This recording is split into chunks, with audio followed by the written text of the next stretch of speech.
আপনার সঙ্গে যদি ইনজাস্টিস হয়ে থাকে, যদি আপনার সঙ্গে কেউ খারাপ করে থাকে, আপনি জাস্টিস পাবেন কি না সেটা দেখে নেব। ইউনিভার্স আপনাকে জাস্টিস দেবে কি না সেটা আমরা অবশ্যই দেখব।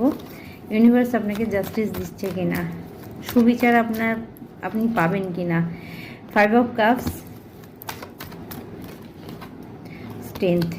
আপনি যদি এই জায়গায় ছিলেন, 5 অফ কাপসে ছিলেন, আপনি স্ট্রেংথে আসবেন। এবং সুবিচারের কথা বলেছে এখানে 8 এসছে, শনিদেব এসেছে, ইনফিনিটি এসে গেছে, মানে শনিদেব এসছে। আপনাদেরকে শনিদেব আপনার জীবনে স্ট্রেংথ নিয়ে আসবে। কোনো জায়গায় আপনার লাভ লাইফ খারাপ হয়ে গেছিলো সেটা ঠিক হয়ে যাবে, কোনো জায়গায় আপনার ইনকাম বন্ধ হয়ে গেছিলো সেটা ঠিক হয়ে যাবে। আলটিমেটলি আপনি যে জায়গাগুলোয় খুশি ছিলেন না সেই জিনিসগুলো আপনার দিক থেকে সরে যাচ্ছে।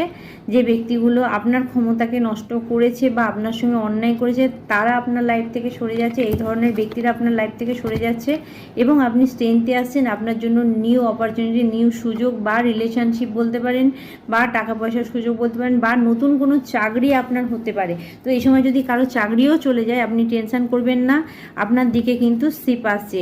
আপনি 5 অফ পেন্টিকাল থেকে বেরিয়ে যেতে পারছেন, কারণ যে সমস্ত ব্যক্তিরা আপনাকে ঠকিয়েছে আপনি চিনে গেছেন, সেখান থেকে সরে যান, আপনি আবার নতুন করে স্টার্ট করুন, ভগবান আপনার পাশে আছে। আর আপনার জীবনে যদি কোনো জিনিসের ক্ষতি হয়ে যায়, কেউ যদি আপনার টাকা পয়সার ক্ষতি করে থাকে, তো সেটাকে ছেড়ে দিন, ওটা হয়তো আপনার কপালে ছিল।